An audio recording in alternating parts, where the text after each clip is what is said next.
Bienvenidos y bienvenidas sean todos a la sesión número 6 del curso de Introducción a la Constitución Política de la Ciudad de México.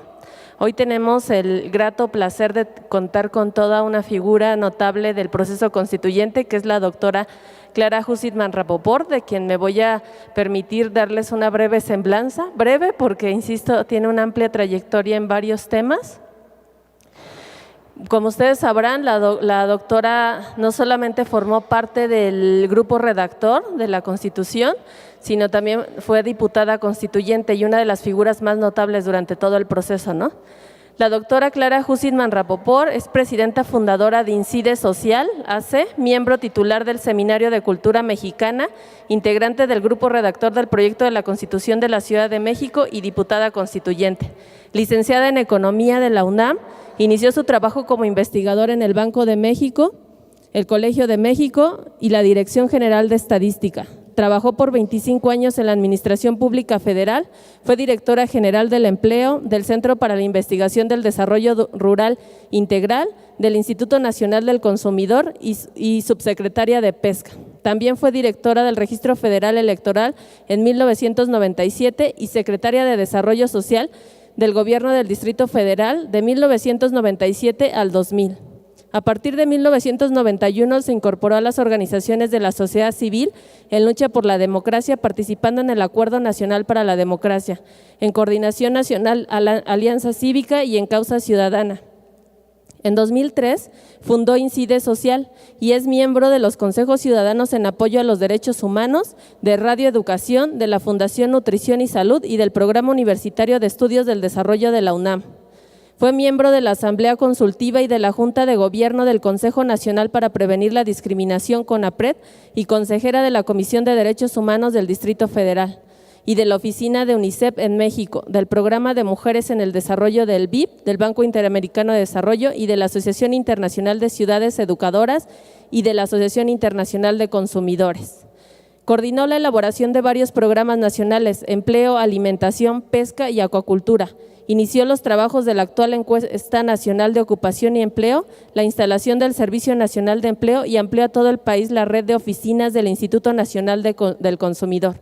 En el Gobierno del Distrito Federal desarrolló los servicios comunitarios integrados para la utilización de espacios públicos con miras a la recreación del tejido social.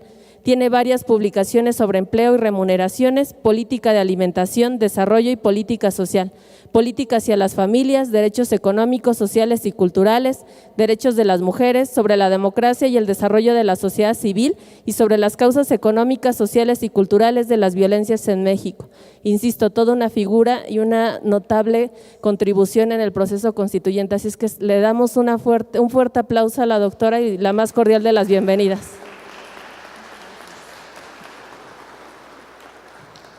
Bueno, pues muchas gracias. Me voy a deslumbrar con ese foco, pero el del cañón. Me da muchísimo gusto estar aquí con ustedes. Nos toca analizar 3 artículos importantes de lo que se llama la Carta de Derechos, aunque no quedó así enunciada en la Constitución, pero es parte del título segundo, que contiene todo lo relativo a derechos. En este caso vamos a entrar a lo que son esencialmente derechos colectivos. Las sesiones anteriores vieron lo que tiene que ver más con derechos individuales, derechos a la libertad. En este caso vamos a ver lo que sería el equivalente a los derechos económicos, sociales y culturales, varios de los cuales están incluidos en el Pacto Internacional de los Derechos Sociales, Económicos y Culturales y en el Protocolo de San Salvador, que es el instrumento de la región americana. Y vamos a tocar los derechos del trabajo, que son los derechos económicos, y un tercer artículo que nos toca ver esta vez es los derechos de los grupos de atención prioritaria. Entonces es derechos sociales, derechos económicos y derechos de grupos prioritarios, artículos 9, 10 y 11.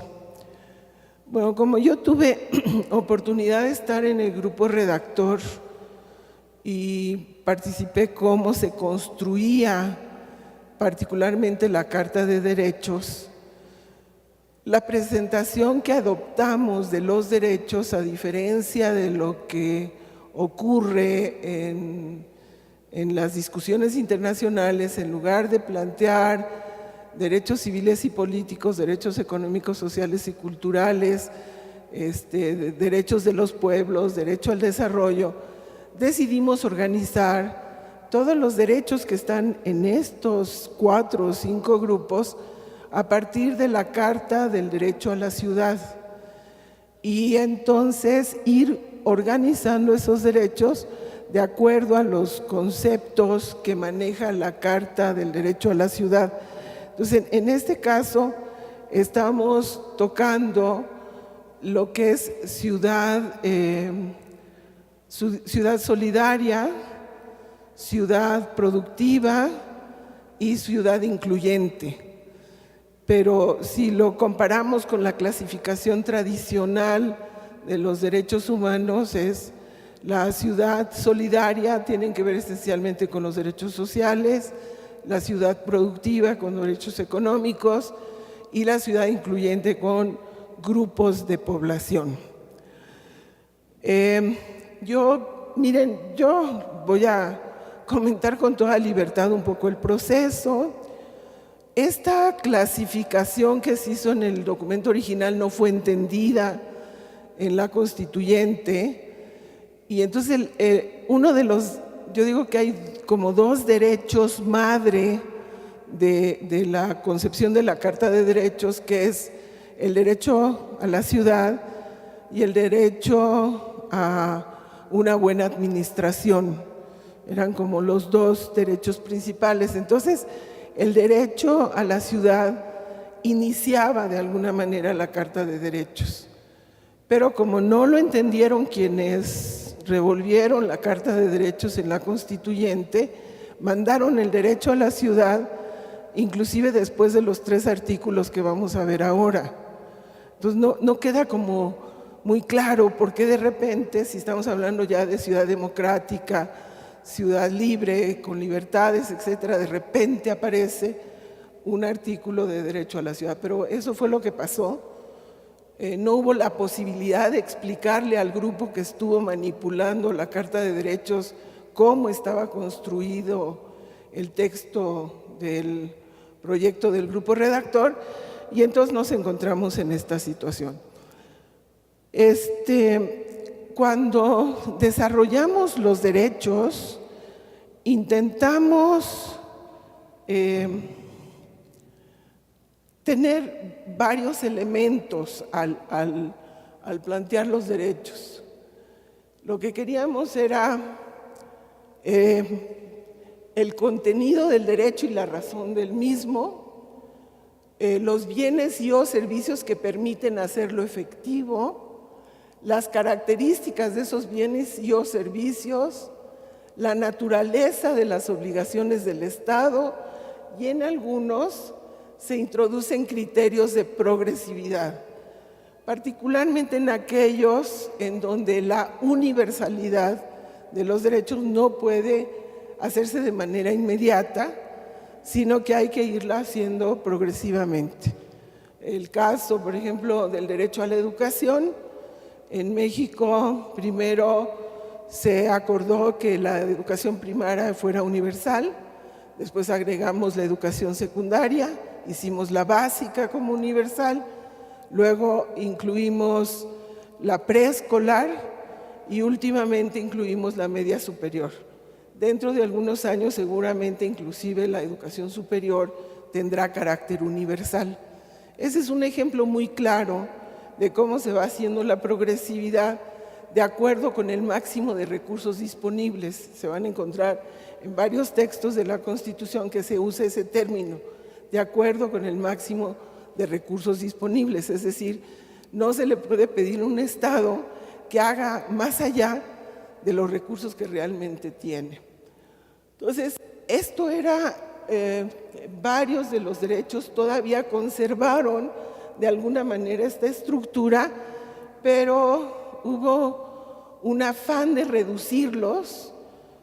Yo diría dos afanes. Uno, limitarlos a aquellos derechos que están en la Constitución Federal, o sea, como diciendo, la Ciudad de México sigue siendo una ciudad con ciudadanos de segunda, no podemos poner más derechos de los que ya están en la Constitución, y entonces la idea era poner como tope de los derechos de la Carta en la Constitución los que estaban incluidos en la Constitución Federal.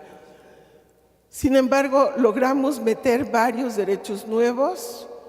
Lo que hicimos realmente fue seleccionar aquellos derechos que sí están aprobados en los marcos internacionales y regionales como derechos humanos, pero que son muy relevantes para la vida en la ciudad. Constitucionalizamos derechos que se han desarrollado en leyes de la ciudad y que no son derechos reconocidos en la Constitución, pero que ya han sido derechos nuestros porque la Asamblea Constituyente emitió las leyes respectivas y los reconoció, y incorporamos nuevos derechos. Hay un instrumento interesante, les mandamos un cuadro donde tratamos de que ustedes tengan los elementos de cuáles son los documentos donde se originan los derechos que se quedaron incluidos en la Constitución. O sea, cuáles están plasmados en la Constitución Política de los Estados Unidos Mexicanos, en qué instrumentos internacionales se encuentran enunciados estos derechos. Y por ahí les metimos la Carta Universal de los Derechos, la Declaración Universal de los Derechos Emergentes. Este es un documento que fue consensado en 2009 por organizaciones civiles, académicos, etcétera, pero no tiene la categoría de un instrumento internacional. Pero es un material muy interesante. Yo realmente la pude ver después de que habíamos hecho todo este trabajo, y varios de los derechos nuevos que nosotros incluimos están plasmados también en esta Carta de los Derechos Emergentes. Entonces, ese es otro material valioso para que lo conozcan, porque hay una circunstancia complicada para ampliar derechos a nivel de los marcos e instrumentos internacionales o regionales, porque se sientan países con muy diversas ideologías y ópticas. Entonces, cuesta mucho trabajo que acepten algo como un nuevo derecho humano. Entonces, a veces se pasan años, se queda frenada la incorporación de derechos en los instrumentos internacionales hasta que ocurren algunas cosas que los obligan a hacerlo. El ejemplo muy claro es muchos de los derechos que tienen que ver con la vida urbana, o sea, el derecho a la movilidad urbana, el derecho al espacio público, no están todavía incorporados en los instrumentos internacionales. Entonces, como estábamos haciendo una carta para la Ciudad de México, intentamos incorporar, y eso lo vamos a ver la semana que entra, estos nuevos derechos que hacen a la vida en una ciudad. Y bueno, entonces el tema es que esta estructura que tratamos de conservar al expresar cada uno de los derechos no se conservó. Quisieron resumir, quisieron hacer la Carta de Derechos chiquita, o sea, dicho con mucha claridad. Parece que al gobierno federal le preocupa mucho que la Ciudad de México tenga una expresión tan clara de los derechos que quiere honrar y que además los desglose, los explicite y explique de qué se trata. Es uno de los temas más controvertidos en las acciones de inconstitucionalidad que introdujo la PGR y la Consejería Jurídica. Entonces, bueno, el impacto de este propósito original del gobierno federal entró en las discusiones de la Constitución con las personas que designó el presidente de la República. Casi su mandato era: reduce el contenido de la Carta de Derechos lo más que puedas y apégalo a lo que está en la Constitución Federal. Hubo textos del proyecto del grupo redactor que sufrieron particularmente pérdidas por esta situación. Es el derecho a la educación y el derecho al trabajo. Esos dos campos fueron muy minimizados, diciendo la Ciudad de México no puede legislar en materia de derecho del trabajo, porque eso está en el artículo 123 constitucional. Nos toca ver ese apartado. Bueno, veamos. Miren, es un material muy largo. Cada uno de estos derechos podría llevarse una plática completa, los derechos en sí, no los artículos. Entonces, yo quisiera verlos como rápido y señalarles algunas de las cosas importantes que se establecen en ellos, algunas de las novedades.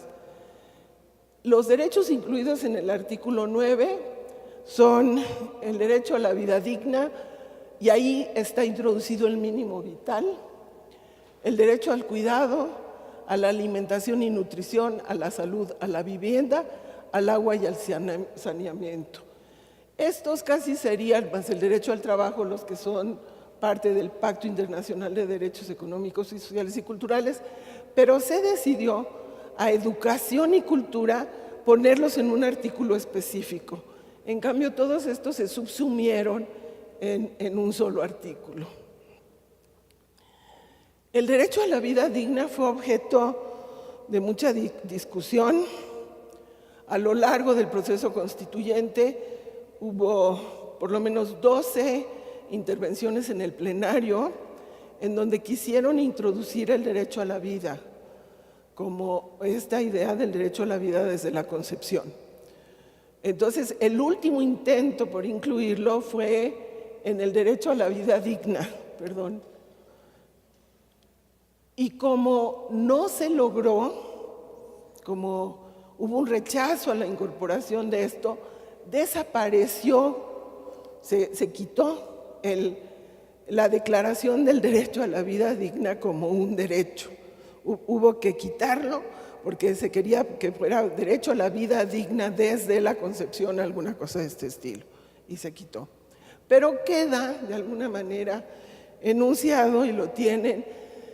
Dice: las autoridades adoptarán las medidas necesarias para que progresivamente se erradiquen las desigualdades estructurales y la pobreza, y se promueve el desarrollo sustentable que permita alcanzar una justa distribución de la riqueza y del ingreso entre personas, familias, grupos sociales y ámbitos territoriales. Esta es una declaración de mucha fuerza, porque es una declaración en contra de la desigualdad.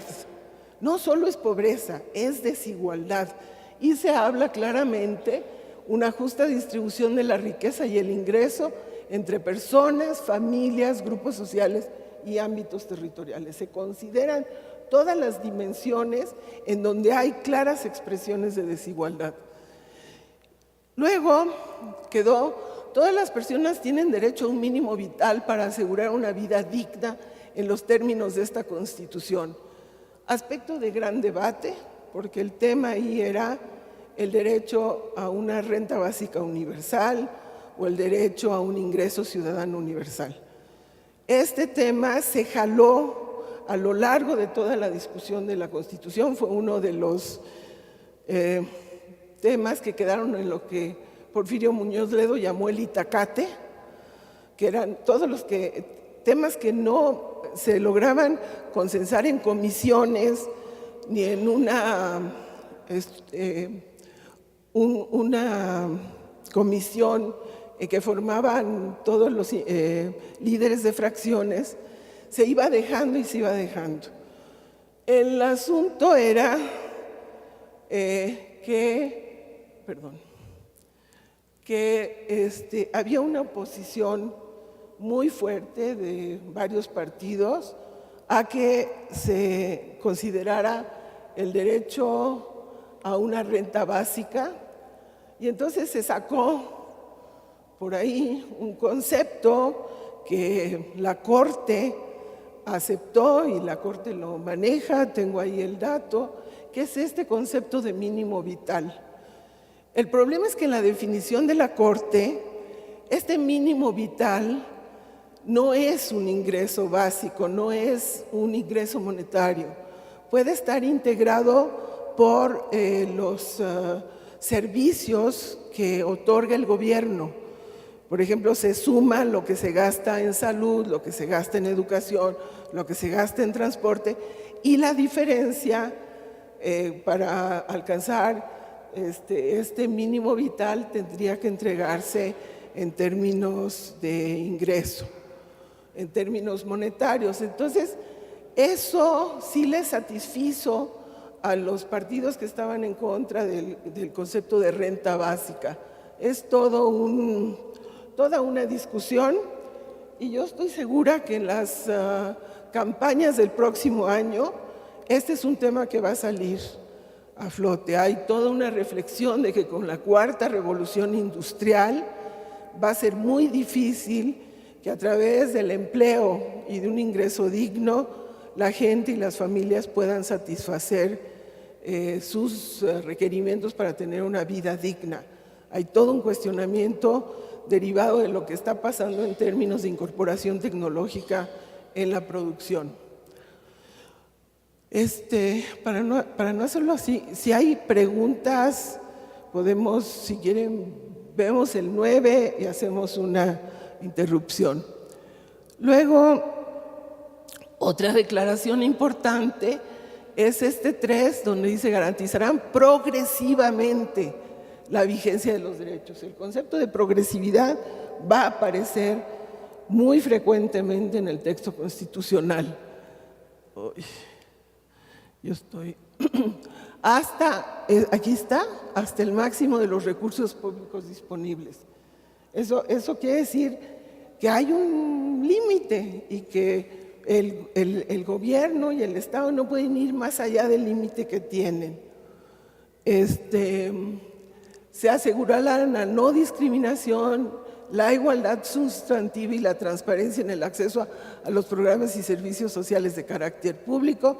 Su acceso y permanencia se establecerá en las leyes y normas respectivas. Entonces, esta entrada al 9 es una entrada muy importante porque fija de alguna manera los principios que van a regir la exposición de los restantes artículos. O sea, en general, los temas de no discriminación, igualdad sustantiva y transparencia en acceso a información son también temas que cruzan toda la Constitución. Y aquí entramos a uno de los derechos nuevos que incluimos, que es el derecho al cuidado, y que se refiere a que todas las personas a lo largo de nuestra vida requerimos del cuidado. No son solamente los niños o las personas mayores, los hombres adultos en plenitud de vida requieren del cuidado. Requieren de alguien que ayude a cocinar, a limpiar la ropa, o de alguien que los abrace, los quiera, los considere como seres humanos. El cuidado incluye todos estos aspectos del desarrollo de los seres humanos, que históricamente es proporcionado por la familia y esencialmente ha sido una tarea de las mujeres. Entonces, aquí reconocemos que el cuidado es importante porque se ha ido haciendo más escaso en razón de la incorporación en la vida laboral de la mayor parte de los miembros de la familia, dada la caída del salario, las familias hacen uso de todos los miembros activos que tienen. Hay muchas mujeres que entran a trabajar no porque sea una decisión de ellas, sino porque no hay otra manera para tener suficientes ingresos para el mantenimiento de la familia. Algunas de ellas preferirían quedarse realizando tareas de cuidado. Entonces, a lo largo de la Constitución, lo que hicimos fue reconocer el valor que significa la tarea del cuidado y que contribuye a la reproducción de los seres humanos. O sea, no es solamente el trabajo por pago, sino ese trabajo que se hace para construir la base del desarrollo de los seres humanos. Y la idea es que lo podamos hacer hombres, mujeres, las distintas generaciones, pero que sea una materia que no se olvide que se necesita. Yo tengo la tesis en que llevamos 40 años desatendiendo el cuidado de las personas y que tenemos una cantidad enorme de niños, niñas y adolescentes que han crecido solos en razón de las deficiencias que en materia económica ha habido de creación de empleos y fundamentalmente de dar salarios dignos a la población. Este tema en las discusiones acabó entendiéndose como si fuera un derecho solo para atender a las personas en situación de dependencia, enfermedad, discapacidad psicovital, especialmente infancia, vejez y a quienes de manera no remunerada están a cargo del cuidado. O sea, en la no comprensión de la amplitud del concepto, hubo una intención de limitarlo solo a las personas dependientes. Finalmente lo pudimos rescatar y queda como un derecho de todos. Todos tenemos derecho al cuidado. Bueno, aquí está el derecho a la alimentación y a la nutrición. No me voy a ir a poder parar en cada derecho. Esencialmente, si ustedes ven aquí, lo interesante a destacar es, no se enuncia solo el derecho a la alimentación, se dice, debe ser adecuada, nutritiva, diaria, suficiente y de calidad con alimentos inocuos, saludables, accesibles, asequibles y culturalmente aceptables. Esto nos hicieron mucha burla porque incluimos lo de culturalmente aceptables en las editoriales de algunos politólogos que no entendían de dónde venía esto.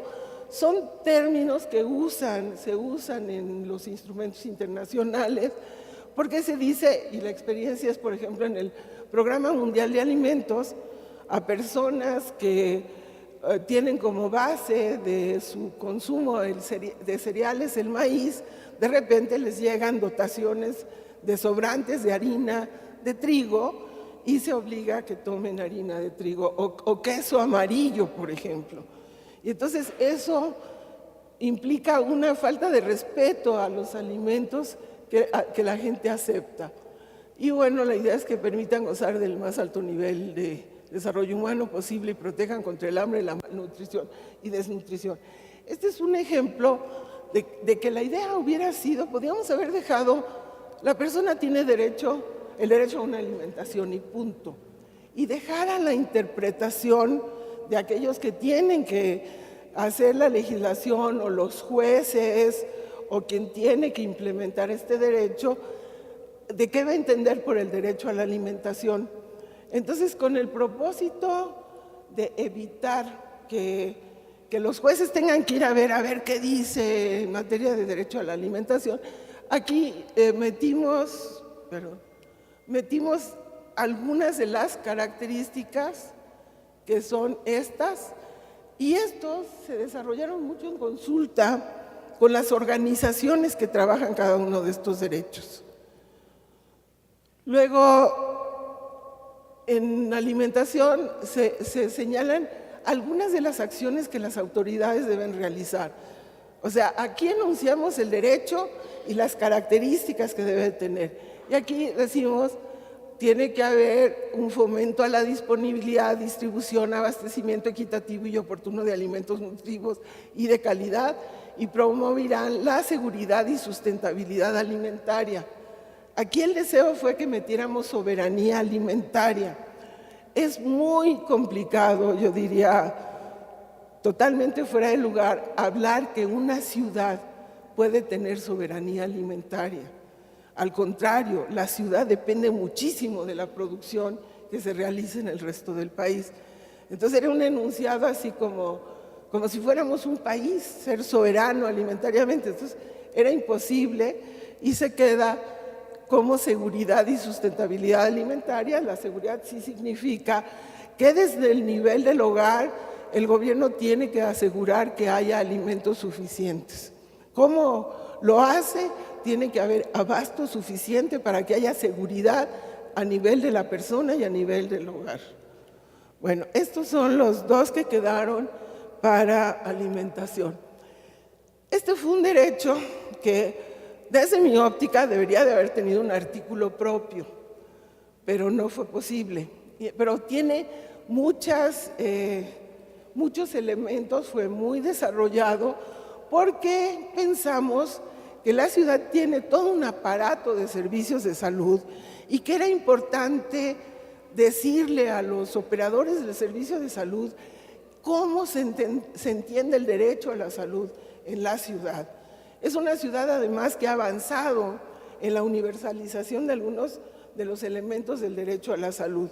Entonces, dice, toda la persona tiene derecho al nivel más alto posible de salud física, mental, con las mejores prácticas médicas, lo más avanzado del conocimiento científico, políticas activas de prevención, así como acceso a servicios de salud de calidad.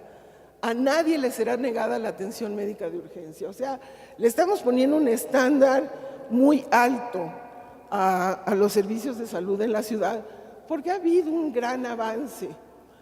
Luego, dice, las personas que residen en la ciudad tienen derecho al acceso de un sistema de salud público local, que tenga por objeto mejorar la vida humana y su duración, la reducción de los riesgos, la morbilidad y la mortalidad. Debe incluir medidas de promoción de la salud, prevención, atención, etcétera. Y prestación de servicios médicos sanitarios universales, equitativos, gratuitos, seguros, de calidad y al alcance de todas las personas.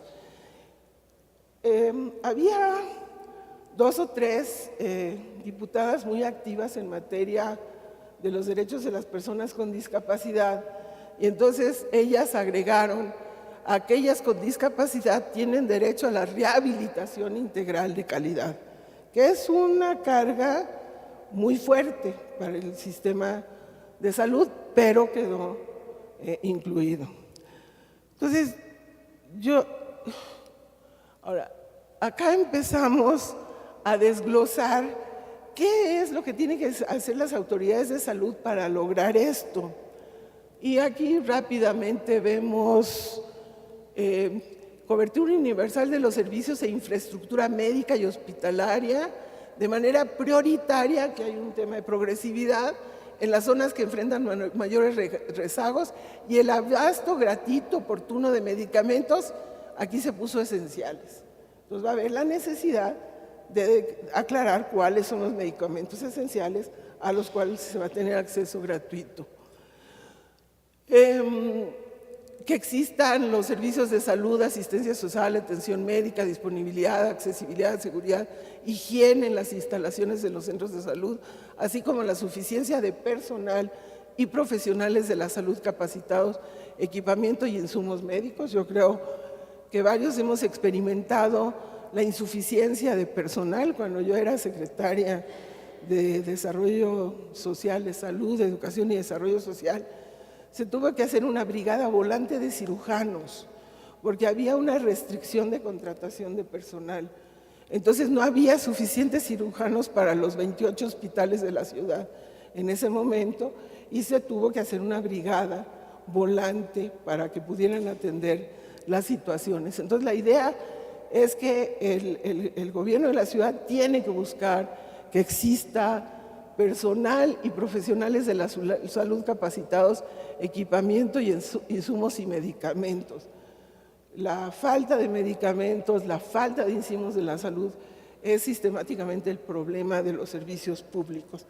Personalmente creo, no sé cuáles sean las experiencias de ustedes, personalmente creo que el gobierno de la ciudad en los últimos 12, 18 años ha hecho, particularmente 12 años, un esfuerzo grande en sí ir mejorando esos servicios. Bueno, para no, aquí está desarrollo de investigación científica, enfermedades. Yo quiero enseñarles uno que a mí me gusta mucho, porque es un artículo que habla de los derechos de los pacientes. No me dejaron ponerlo en los grupos de atención prioritaria y lo tuvimos que meter acá, pero si ustedes se fijan, siendo pacientes de cualquier médico, dice, las personas usuarias de los servicios de salud tienen derecho a un trato digno, con calidad y calidez, a una atención médica oportuna y eficaz, a que se realicen los estudios y diagnósticos para determinar las intervenciones estrictamente necesarias. ¿Cuántos de nosotros hemos tenido que irnos a hacer 800 análisis de laboratorio porque los médicos tienen una relación con los laboratorios de que entre más pacientes manden, ellos obtienen una ganancia, ¿no? Entonces, tiene que ser estrictamente necesarios y debidamente justificados, a gozar de los beneficios del progreso científico y de sus aplicaciones, a recibir información sobre condición, a contar con alternativas de tratamiento, así como expresar su consentimiento para realización de procedimientos médicos y a solicitar una segunda opinión. Ese artículo, en términos del impacto que puede tener no solamente en los servicios de salud pública, sino en los servicios de salud privada, es importante. Sí, estoy.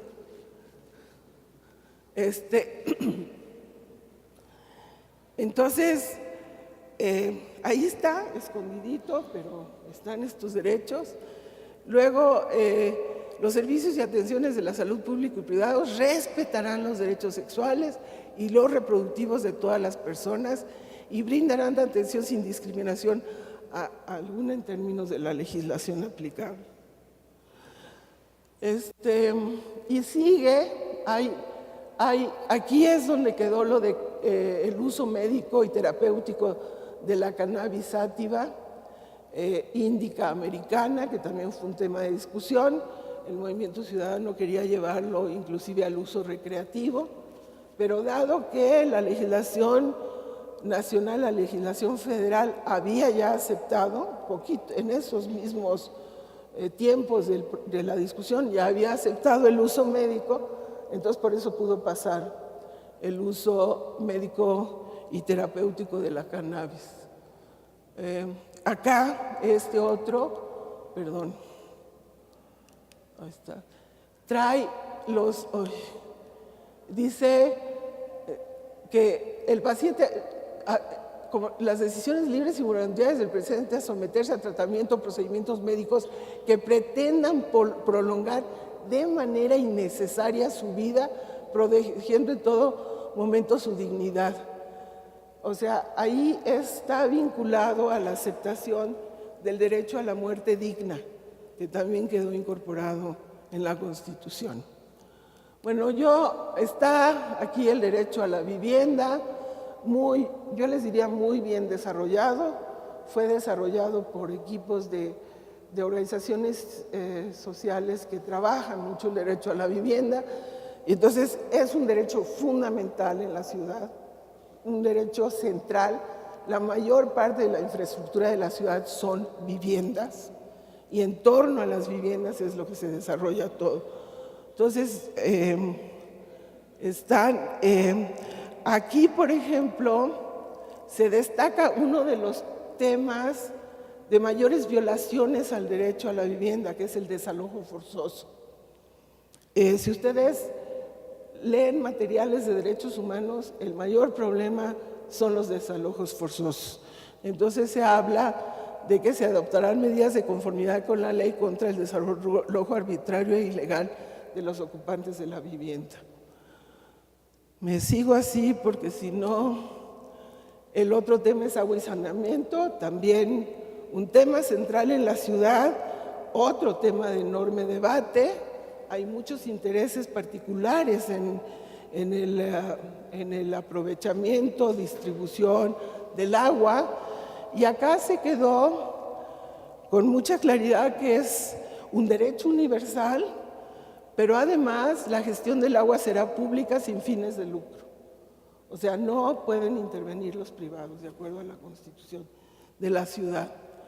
Y se aclara, por ejemplo, toda persona tiene derecho al acceso, a la disposición y saneamiento del agua potable suficiente, salubre, segura, asequible, accesible y de calidad para el uso personal y doméstico de una forma adecuada a la dignidad, la vida y la salud, así como a solicitar, recibir y difundir información sobre cuestiones del agua. Este derecho quedó plasmado muy del lado de las organizaciones que defienden el derecho universal al agua. Ahí quedamos. ¿Hay alguna pregunta o alguna sobre estos derechos que son más que nada los derechos sociales? No veo. Perdón, es nada más que me mueva yo del foco. Hacemos unas 2,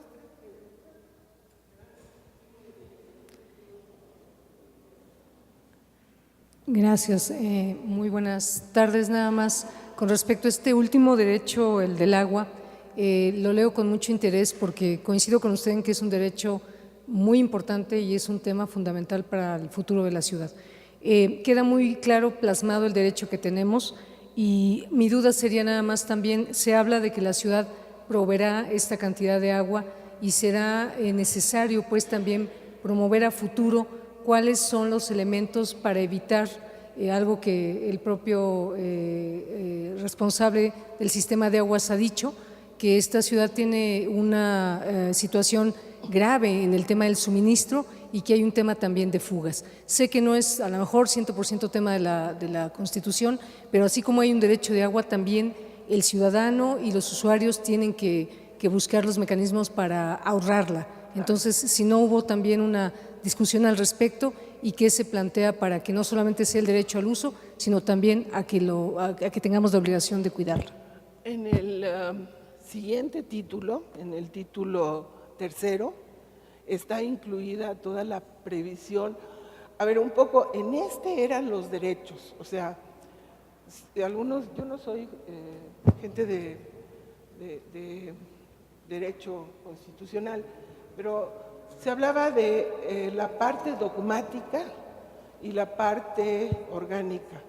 Entonces, acá tratamos de poner cuáles son los derechos, sí pasamos un poquito a decir qué es la obligación de la autoridad, pero los cómo vienen en el siguiente título, en esta materia. Ahí se plantea, por ejemplo, desarrollar planes de infraestructura de largo plazo, todo el tema de recuperación y mantenimiento de la infraestructura hidráulica, es un tema importantísimo porque, como dice el propio director del sistema de aguas, es una infraestructura que tiene 50 años de funcionamiento en una ciudad que está creciendo constantemente. Entonces, esa parte está en el título tercero. Ahí va a encontrar varias disposiciones. Muchas veces, cuando hablábamos de derechos, nos decían, sí, pero ¿cuáles son las obligaciones de los ciudadanos? Y por ahí se fueron colocando varias obligaciones y una de ellas tiene que ver con el cuidado del agua. Allá. Gracias, buenas tardes. Coincido un poquitito con el comentario que hacía nuestra compañera hace un momento. Efectivamente, el tema del agua en la Ciudad de México es un problema que tenemos a un periodo no mayor de 10 años, en la cual vamos a tener este padecimiento o más bien no vamos a tener, no va a haber la manera de poder cumplir con este derecho de lo que es el tema del agua. Primera, porque no tenemos un sistema de saneamiento de aguas, lo cual, ¿qué nos permite? Que realmente estamos viviendo con lo que llueve. Y dos, que seguimos dependiendo del Estado de México. El 56% del agua que recibimos en la Ciudad de México viene del Estado de México y el otro 34% se está sustrayendo del subsuelo. ¿Esto a qué nos lleva? Que tendríamos un problema grave. Quien ha estado estudiando este tema y leyendo un poquito sobre el tema, nos dice que en un periodo de 10 años realmente la Ciudad de México tendría un problema muy enorme, muy grande con el tema del abastecimiento del agua. Y por el otro que comentaba, sí, efectivamente, yo creo que también nosotros como ciudadanos necesitamos comenzar a concientizarnos y racionar ese líquido que hoy tenemos. Yo lo decía hace un tiempo, si ese tiempo que nos están marcando de 10 años lo podemos prolongar con nosotros mismos concientizarnos y racionar el líquido, yo creo que ayudaremos muchísimo incluso a nuestro gobierno en este tema del financiamiento para implementar el sistema de saneamiento de aguas. Porque no es una cosa sencilla, la verdad es que sí, también el comisionado del agua de la Ciudad de México nos habla de una inversión pues, grande. La cantidad de la inversión que se tiene que hacer la verdad es que no, a estos tiempos o por lo menos que estamos viendo ahorita, no hay capacidad para realmente hacer esa inversión en este sistema de saneamiento de aguas. Sí, la idea entonces es haber incorporado el derecho al agua y a su saneamiento. Esto fue muy destacado por los grupos que plantearon el tema. En la Constitución estamos recuperando la posibilidad de tener un instituto de planeación Instituto de Planeación Democrática y Prospectiva, y la posibilidad de hacer un plan de desarrollo de la ciudad a 20 años y un plan de ordenamiento territorial a 15. O sea, hay la idea de que no podemos seguir haciendo acciones de corto plazo, sino tenemos que tener una imagen de futuro de la ciudad y desarrollar las infraestructuras, el mantenimiento de las infraestructuras que son necesarias con una perspectiva de 20 años. Yo creo que ese es uno de los aspectos más importantes de la Constitución, el recuperar la posibilidad de hacer planeación urbana en serio, con participación de expertos y ya no muchas veces con improvisaciones, porque cada vez es más compleja la vida en la ciudad. Pero sí, es un tema importantísimo, generó muchos debates. Claro, había quienes querían que se privatizaran los servicios de agua y otros que decían no, es un derecho universal y solo lo provee la ciudad. Y eso fue lo que finalmente triunfó. Bueno, seguimos con el… No, yo tengo una pregunta, disculpe. Sí, Aquí. sí. En el derecho a la vivienda, ¿cuál fue la discusión que se hizo se adoptarán medidas contra el desalojo arbitrario e ilegal de los ocupantes de la vivienda? Si muchas veces esos ocupantes son invasores, ya sea de suelo urbano o de suelo de conservación. Por eso se dice, se adoptarán medidas de conformidad con la ley contra el desalojo arbitrario e ilegal de los… Sí, ¿cuál fue la discusión sobre qué va a ser el desalojo arbitrario e ilegal? Toda vez que los invasores de vivienda siempre dicen, aunque hayan invadido un predio particular, usted lo vivió en su momento, que ellos ocupaban pacíficamente el inmueble cuando llegan e invaden como tal. Así es, entonces hay un plazo para sacarlos y la idea es sacarlos, ¿no? Ese es el tema. El problema es que ahora hay una serie de desalojos verdaderamente arbitrarios, utilizando los sistemas de la propia ciudad, a los mismos policías, a los jueces, a la Dirección de Patrimonio de la Propiedad. Hay toda una situación de desalojos en el centro de la ciudad verdaderamente arbitrarios. Hay gente que sigue, por ejemplo, a los viejitos que caminan por el centro, se dan cuenta a dónde entran, buscan los papeles en el registro público de la propiedad y ven cómo le quitan la casa al viejito y lo desalojan. O sea, hay muchos temas de arbitrariedad y también hay este otro en donde existe y va a existir legislación en donde si hay una ocupación ilegal, entonces hay que quitarlos. Yo creo que lo que yo quería es destacar que ese tema es un tema donde de repente sacan a la gente sin avisar, sin tener noticia y se quedan tirados en la calle. La colonia Roma es otro ejemplo. Es una zona que se está gentrificando y entonces las inmobiliarias encuentran todas las tretas para sacar a la gente de donde han vivido por años, ¿no? Entonces es un tema muy, muy relevante y al que hay que ponerle freno, tanto por el lado de invasión como por el lado de desalojo arbitrario. No fue una materia de mucha discusión, se quedó. Ese lo metimos porque es importante por esta experiencia mundial de los desalojos que son terribles. Bueno, entonces seguimos con el artículo de ciudad productiva. Este artículo sí sufrió muchas modificaciones. Nada más les enuncio todos los temas que quedaron incorporados. En realidad era un artículo para el derecho al trabajo y el derecho del trabajo. Era esencialmente para eso se había hecho el artículo. Y se habían planteado una serie de situaciones de innovación como permisos de paternidad, la limitación de las horas de trabajo, la mejoría del salario remunerador, etcétera. Todo eso se quitó. Se quitó por la idea de que esta Constitución no podía ir más allá del artículo 123 constitucional y que ese era el tope. Pero vean lo que quedó. Queda el derecho al desarrollo, el derecho al trabajo, el derecho del trabajo, que son los derechos laborales. Una cuestión importante es que se reconoce que el derecho al trabajo y del trabajo es un derecho humano. Eso es muy importante en la Constitución, porque eso no está tampoco en la Constitución Federal. Luego, el derecho del trabajo en el hogar, se reconoce la parte de trabajo reproductivo o trabajo doméstico, derecho a la sindicalización, derecho a formar cooperativas y organizaciones sociales, derecho de los trabajadores no asalariados, derecho de los locatarios de mercados públicos, deportistas y trabajadores de la cultura, muy insistentes, viven una situación laboral muy precaria, no se les contrata como trabajadores asalariados, están como trabajadores por cuenta propia, nunca tienen contratos, entonces sufren una explotación grande los deportistas y trabajadores de cultura.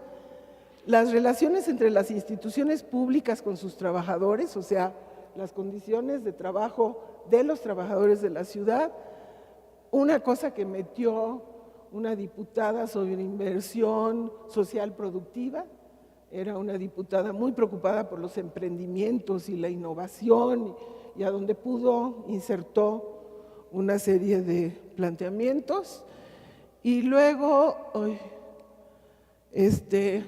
un destacadísimo miembro del PRI, un antiguo miembro del PRI, Gómez Villanueva, metió los derechos de los campesinos y pequeños propietarios rurales.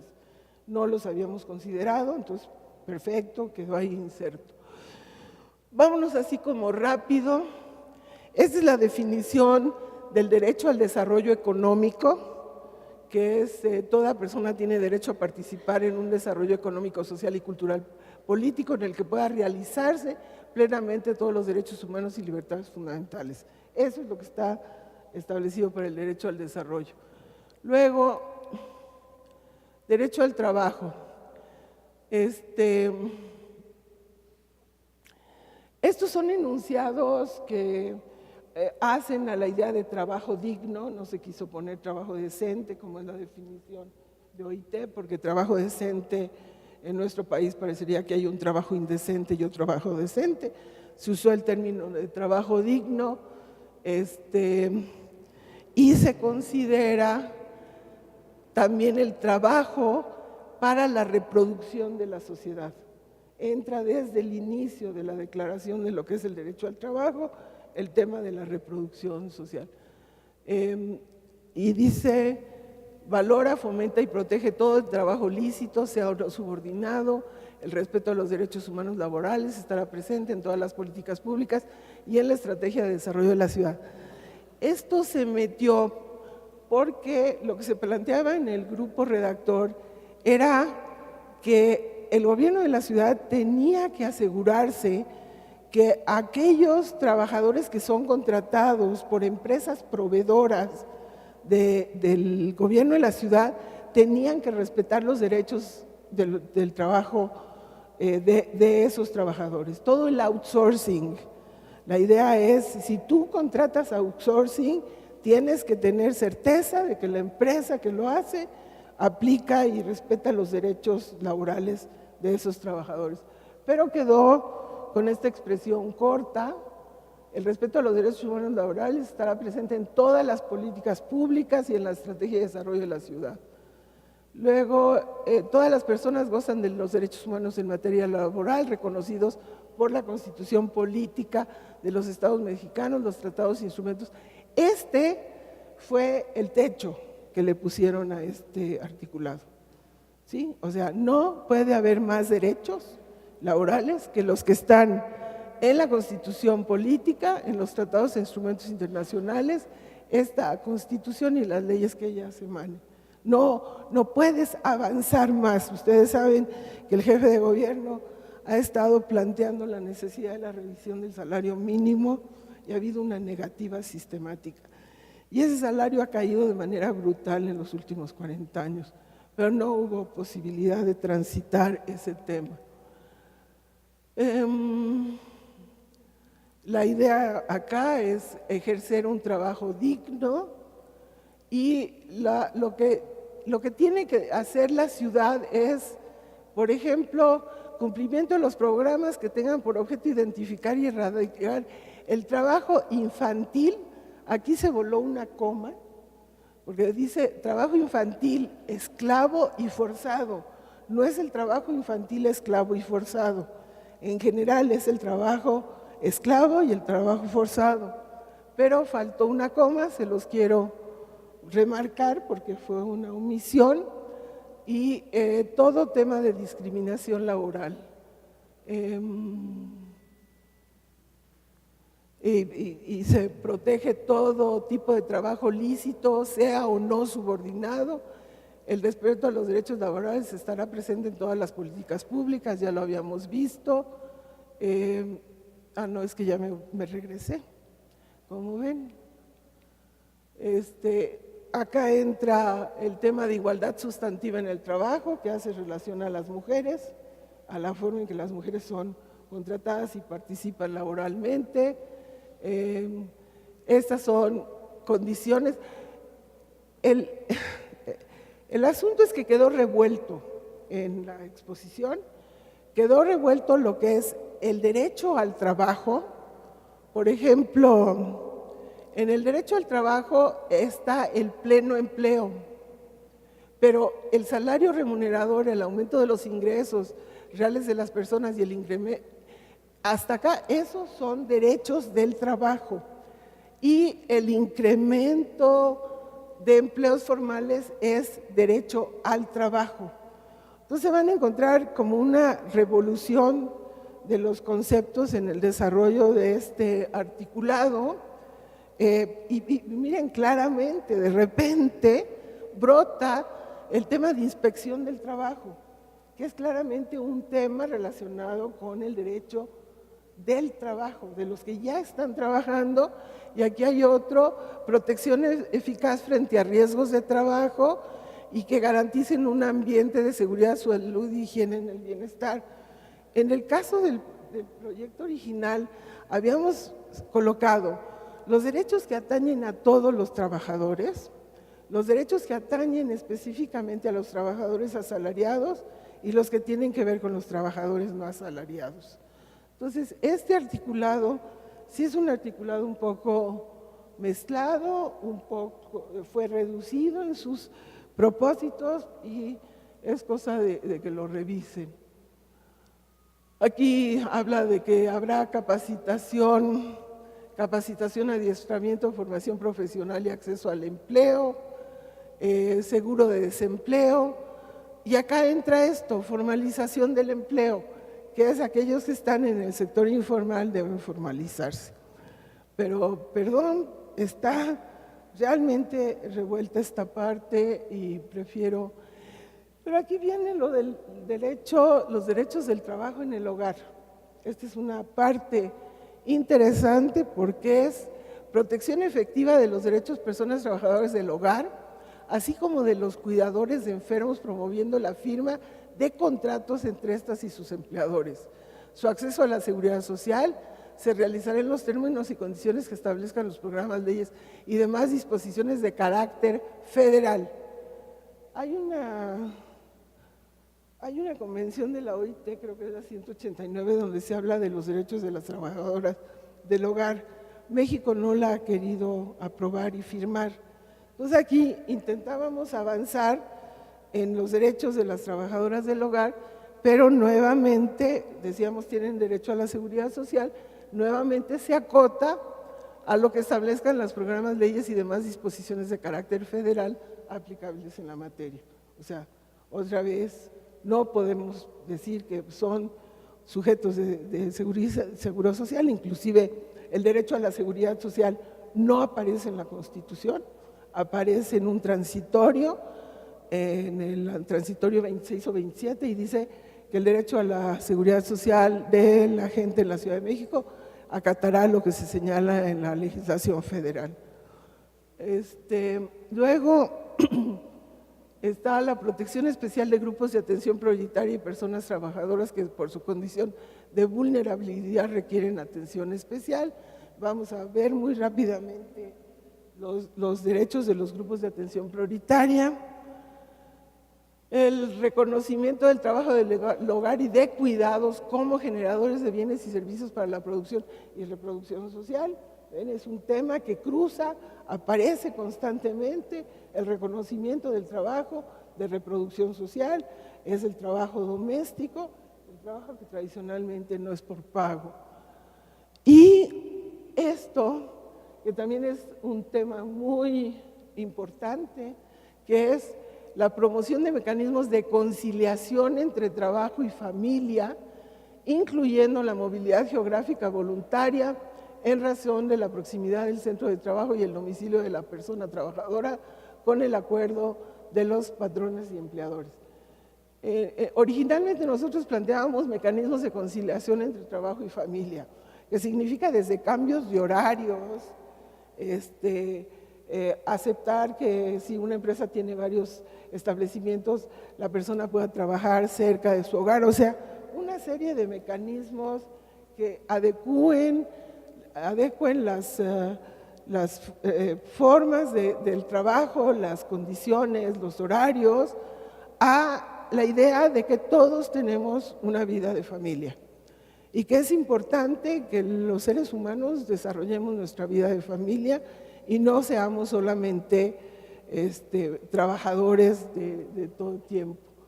Pero aquí fue una inclusión que hizo una diputada de Morena, diciendo muy claramente que se tendría que conciliar un poco más el tema de ubicación del trabajo con ubicación de la vivienda.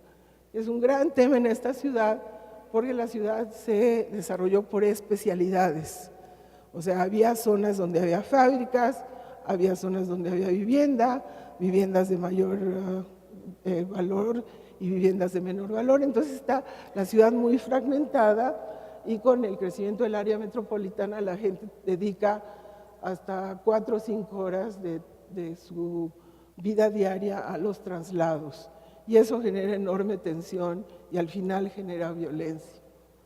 Entonces, este es muy interesante, es una aportación de la Constitución con todas sus disminuciones sufridas, pero ahí quedó.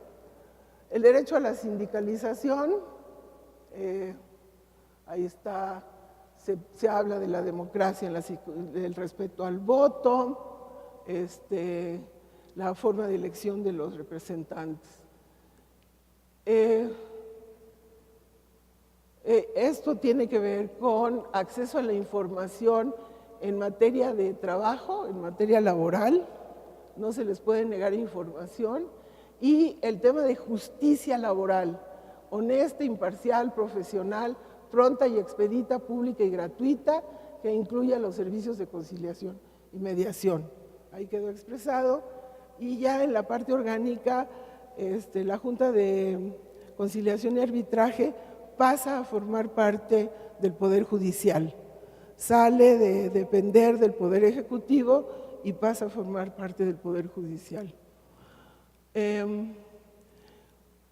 Otro tema controvertido, pero que se logró dejar en la Constitución, que tiene que ver con lo que se llama sector social de la economía. Entonces acá en esta parte de trabajo dicen las autoridades impulsarán la constitución y funcionamiento de cooperativas de personas trabajadoras y otras formas de organización productiva del sector social de la economía. Quiero decirles que cuando hablábamos del sector social de la economía, algunos de los diputados me decían, ¿de qué estás hablando? Hay solo sector público y sector privado. Perdón, este país tiene una historia de sector social. Desde la revolución, toda la parte ejidal y de comunidades agrarias,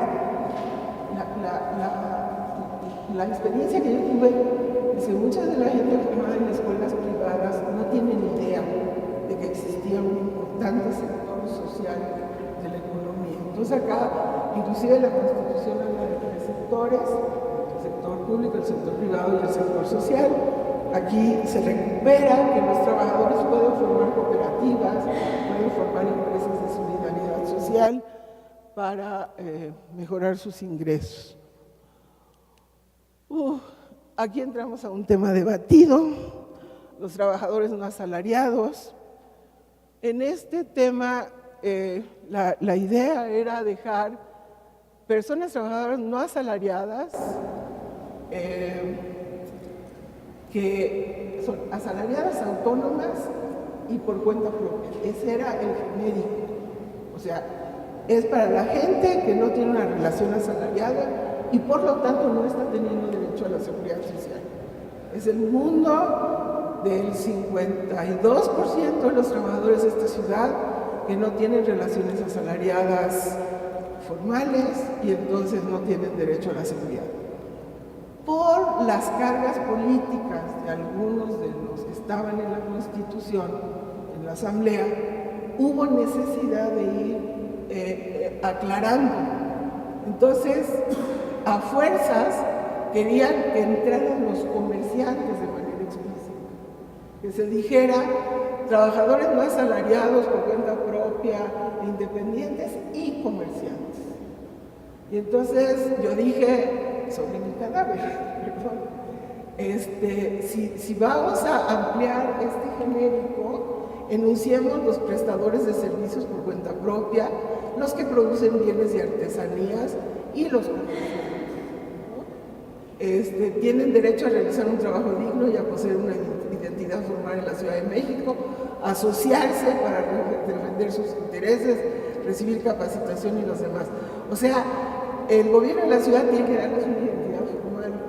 Ahora hay como 13 actividades, saciadores de calzado, vendedores de revistas viejas que reciben una identificación, pero acá se va a tener que desarrollar todo un sistema de identidad de estos trabajadores. Y luego pueden asociarse y tienen derecho a recibir capacitación. Termino de ver, estos son dos apartados de los no asalariados. Las autoridades de la ciudad garantizarán a los locatarios de mercados públicos condiciones sanitarias, certeza jurídica y adecuada, conservarán sus derechos adquiridos y gozarán de los mismos derechos que la Constitución y las leyes reconocen a las personas. Ellos hicieron un cabildeo muy fuerte como para quedar enunciados de manera específica. O sea, los locatarios de los mercados públicos.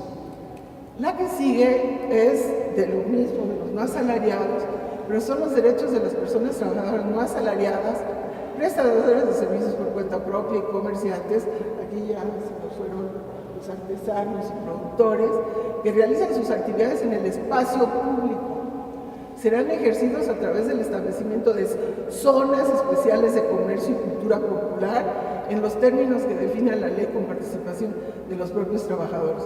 La ley determinará los mecanismos para un proceso gradual de regularización, formalización y regulación en materia urbana, en espacios públicos, fiscales. Este es un tema importantísimo donde hay visiones muy confrontadas. O sea, a estos trabajadores se les califica de informales, se habla como son estigmatizados, pero piensen que ahí están muchas de las personas que nos prestan servicios en el hogar, las personas que, por ejemplo, hacen los jardines, reparan la electricidad, los plomeros, yo digo los operadores de Uber o los operadores de camiones. Hay una cantidad enorme de gente que nos brinda servicios y a ellos se les considera informales, ilegales y deben de ser formalizados. Y la forma de formalizarlos es que paguen impuestos y que sean asalariados fundamentalmente. Entonces, este artículo quedó redactado por una gente de la posición de no queremos informales, esta ciudad se vería mejor sin gente, sin nadie que tirara basura y nadie estuviera vendiendo en la calle. Y entonces lo que hace es confinarlos a zonas especiales de comercio y de cultura popular. O sea, se hace igual a todo este mundo de trabajadores independientes, que incluso los periodistas profesionales están como trabajadores no asalariados independientes. Lo que hacen es homologarlo a los vendedores ambulantes.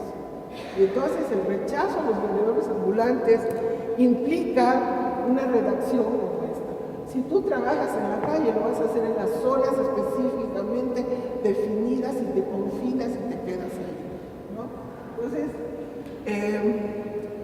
no hubo manera de hacer el cambio, había mucho debate. Y es un grupo de personas en donde hay muchas clientelas. Entonces, perdón, pero decirlo con toda claridad, muchos diputados dependen de las clientelas. Entonces, el que quiso meter comerciantes de manera explícita es un diputado que depende de los votos de los comerciantes. La persona que quiso meter a los locatarios de mercados es porque su clientela son los locatarios de mercados. Entonces fue muy controvertido el tema, es otro de los que digo se quedó en el itacate. Nosotros queríamos que hubiera un artículo que dijera que la ciudad se preocuparía por desarrollar mecanismos de protección social para todos estos trabajadores. Cuando un chofer de un autobús se enferma o se muere, nadie le va a dar recursos para que pueda cubrir su familia o no le va a dejar nada a la familia. Y estamos hablando del 52% de los habitantes de esta ciudad. La tesis de que se van a formalizar es una tesis falsa. O sea, llevamos años formalizando a los informales y mucha gente trabaja de manera independiente. Entonces, el tema sería encontrar mecanismos en donde pudieran contribuir con facilidad, porque el gran tema es que no contribuyen y hacen uso del espacio público y tiran basura, y sí pagan el espacio público. Hay una serie de cuotas que tienen que pagar. Entonces, este tema es un tema en donde perdimos, no permitieron siquiera que hubiera un enunciado de la posibilidad de algún sistema de protección.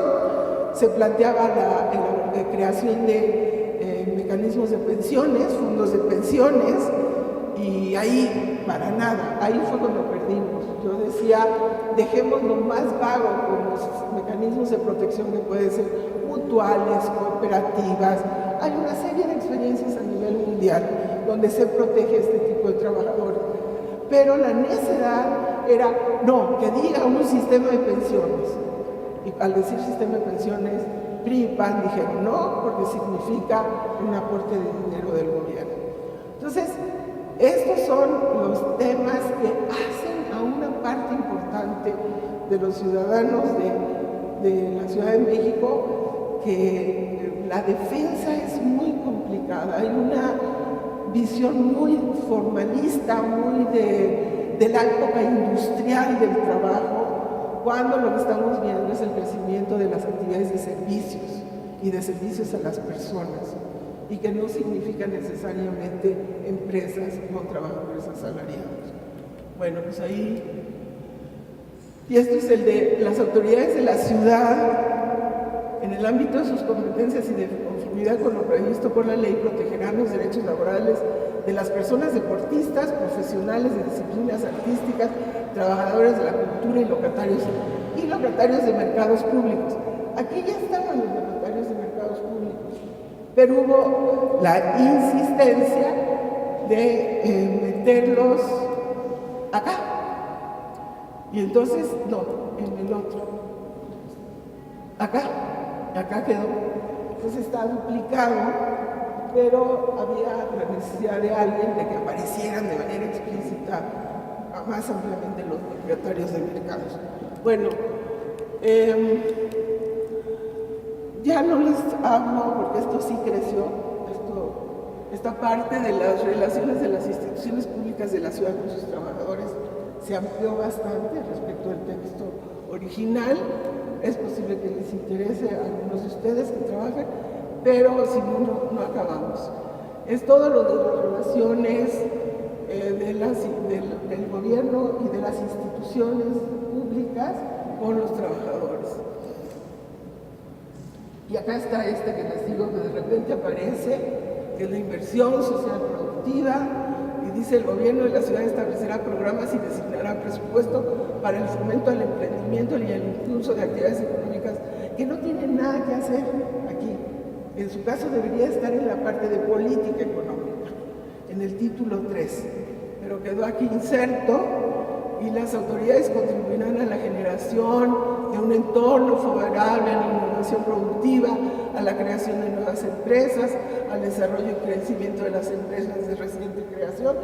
Era una diputada que tenía esto muy metido en su cabeza y aún no podía insertarlo. Entonces ahí quedó, tiene mucho que ver con derecho laboral, excepto con la creación de empresas. Y finalmente, esto es lo que se quedó para los campesinos, que también, miren, este concepto de tutela es un concepto muy de la Constitución y muy viejo. No es el reconocimiento del derecho, sino yo te tutelo porque tú eres un disminuido. Es este concepto que ya no debería de ser, pero quedó acá y quedó en derecho laboral. Tutela de los derechos de toda persona campesina y todo propietario rural, y están los elementos de ejercicio de sus libertades, formas y modalidades de producción, comercialización y distribución, su libertad para elegir las formas, etc.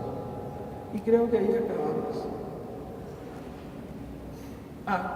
Aquí les traje el 27º de los transitorios, que habla de un derecho fundamental en todos los instrumentos internacionales, que es el derecho a la seguridad social.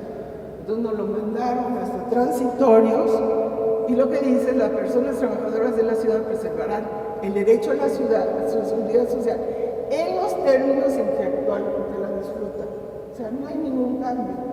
La ley determinará, de conformidad con lo dispuesto en la CPU y la capacidad de las finanzas públicas de la ciudad, el establecimiento de un sistema de seguridad social para sus trabajadores que no se encuentren incorporados al organismo encargado de la seguridad social de carácter federal. Pues en materia de seguridad social no hay ninguna ganancia. Y hasta ahí acabamos. ¿Alguna pregunta de esta parte? Y ya les digo que es una parte súper complicada. Ya me cansé. ¿Hay alguna pregunta? ¿Preguntas? ¿Dudas?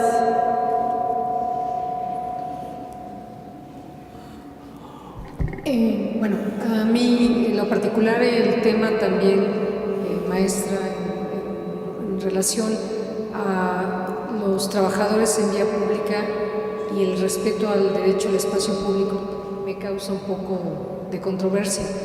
De hecho, como está redactado el artículo, no lo entiendo, porque dice en función de lo que establezcan las regulaciones en materia urbana y de espacio público. Y si nos vamos a todos los programas de desarrollo urbano vigente, sé que esto va a cambiar. Todos dicen que el espacio público debe tener un derecho de ser disfrutado por todos, ¿no? Entiendo también que estas personas pagan cuotas, pero esta situación los hace, digamos, un poco en inequidad con respecto a quienes están disfrutando del espacio público y quienes tienen todo el derecho también, que son los propios ciudadanos, ¿no? Entonces, no me queda muy claro cuál es el objetivo y cómo se podrá, sobre todo a futuro, tratar de vincular el derecho al espacio público con el derecho de estas personas que lo usufructúan. Logramos meter en la parte 3 que las alcaldías harán programas de uso, mantenimiento y disfrute del espacio público. Y la idea es que sea un acuerdo entre las personas que usan el espacio público porque ahí realizan sus actividades. Digo, los titiriteros, las gentes que venden sus cositas o sea, hay un montón de gente que si no hiciera esas actividades en el espacio público estaría en el desempleo y muriéndose de hambre. La realidad de las ciudades como la nuestra, que es una ciudad muy desigual, debe de tener en cuenta esta necesidad. Y yo tengo una hipótesis. Parte del surgimiento masivo, a veces de venta ambulante de comida, de venta de calzado y esto, tiene que ver con los miserables salarios que se están pagando a la población trabajadora. Por ejemplo, cuando usted ve originalmente, cuando vino el desarrollo industrial y se hicieron las fábricas en la ciudad, las gentes que ya no alcanzaban a incorporarse al crecimiento industrial empezaron a venderles a los trabajadores alimentos afuera de las fábricas. Bueno, ahora está sucediendo inclusive con los trabajadores de las oficinas. Yo vivo en la zona de la Fuente Petróleos, que se ha desarrollado toda una cadena de edificios. La cantidad de vendedores ambulantes de comida que se han establecido es enorme. ¿Por qué? Porque el trabajador que está en la oficina no le va a alcanzar el sueldo para ir a meterse a un VIPS, a un TOX, a un Sanborns. Si eso lo hace, no gana nada. Entonces, ha sido un sector que ha estado subsidiando al sector formal. Le ha permitido mantener esos salarios bajos. Entonces, inclusive cuento que yo le dije a la delegada cuando entró, dije, ¿por qué no usas uno de los terrenos que tiene la delegación muy cerca de esa zona y establece un espacio de venta de comida? Al contrario, lo que ha hecho es desalojar a los trabajadores de una manera violenta, puestos que tenían con sus familias, la mamá, 50 años en un lugar, los ha quitado. Y ha vulnerado pues la vida de los grupos, ¿no? Yo creo que tiene que ser un acuerdo social. En la colonia Roma, mi hijo vive ahí, y me dice que había un puesto de tacos que tenía 20 o 30 años. Con la gentrificación llegan los chicos de los edificios nuevos y le piden al delegado que quite al señor que lleva 20 años vendiendo tacos en la calle. Y los que ya vivían ahí dicen, ¿por qué? Es parte de nuestra colonia, es parte de nuestra convivencia. Entonces tiene que ser un acuerdo. Hay gente que no quiere para nada ningún vendedor ambulante. A mí me mandaron, como yo los defendía, me mandaron 2 puestos de vendedores ambulantes al frente de mi casa. Entonces yo dije, ¿qué pasa? ¿De qué se trata?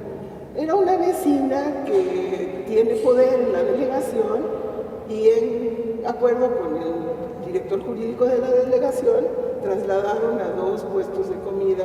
Y dije, pobres, no van a vender nada. En mi casa no pasa nadie, ¿no? Bueno, pues los han sancionado, los han quitado, no les permiten.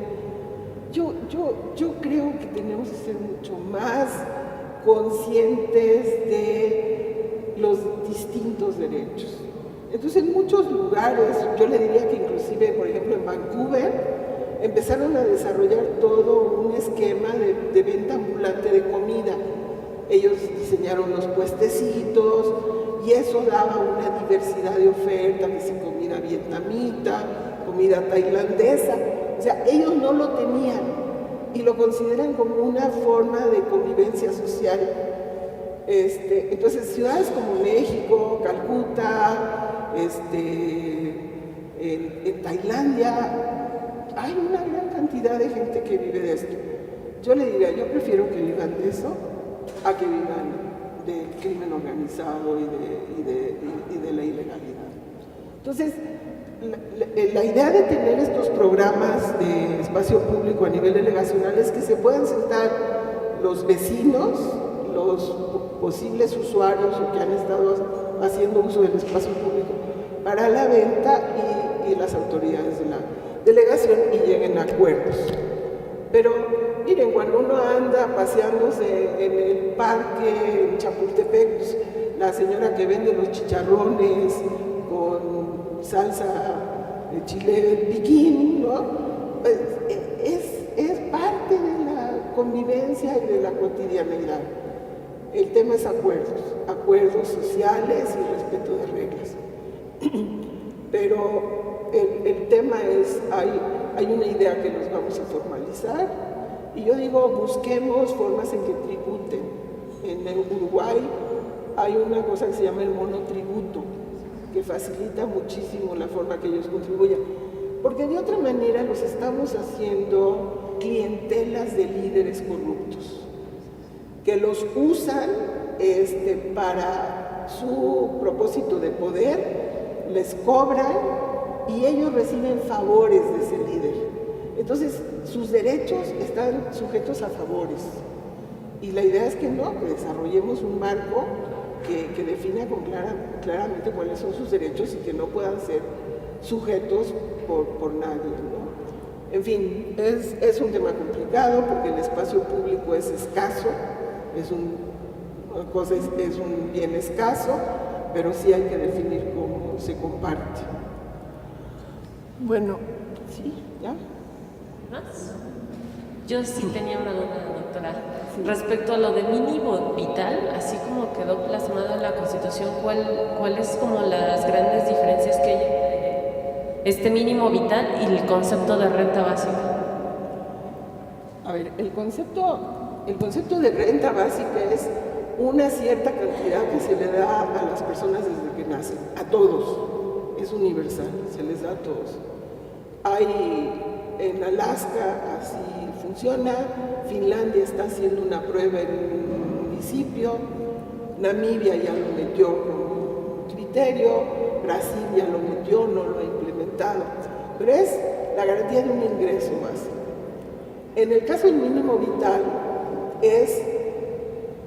hay una idea de individualidad y el mínimo vital es diferente para cada persona, de acuerdo a sus necesidades. Ahí traigo, si quieren, si lo doy, la definición que hizo la Suprema Corte.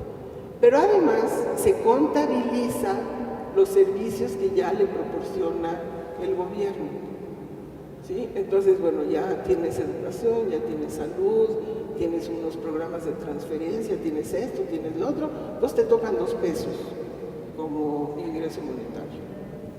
Y el tema es que pues eso va a ser muy difícil de instrumentar. Los que defienden la renta básica universal es que dicen que es un mecanismo fácil de administrar. Los programas focalizados tienen un costo de administración muy grande porque hay que ir específicamente a la persona que tiene la carencia. Y este es un programa universal en donde todos los ciudadanos todos los habitantes no ciudadanos tienen derecho a recibir una cierta cantidad de dinero. El problema es cómo se financia, y eso también es un debate por los grandes niveles de desigualdad en la distribución del ingreso y la riqueza en este país y en la ciudad. Entonces, evidentemente, habrá que buscar mecanismos de redistribución. No sé si me explico. Uno contabiliza lo que la gente recibe en especie y la diferencia respecto al mínimo se otorga en dinero. Y en cambio, en el otro caso, todos tenemos 2 pesos o 5 pesos diarios y se va haciendo progresivo. ¿Alguna? Sí, por allá.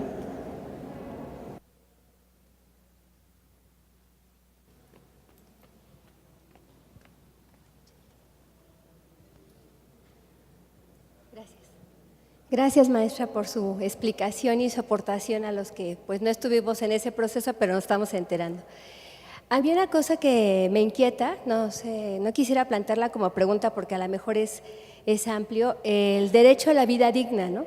El derecho a la vida digna, en particular con ciertos sectores de la población, los jóvenes y los jóvenes que tienen un asunto en conflicto con la ley. Yo trabajo con ese sector.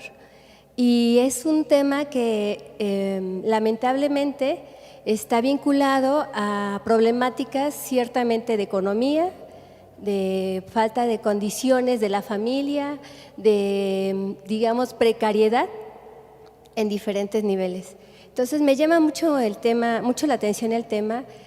Obviamente que muchos de estos jóvenes no son jóvenes como los que no son jóvenes en riesgo, sino son jóvenes con conflictivas más particulares. Un punto importante es que algunos de ellos ya son padres de familia y en este sentido la aplicación del derecho a la vida digna pues nos implica un gran reto en ese sentido porque tenemos poblaciones vulnerables en diferentes sentidos.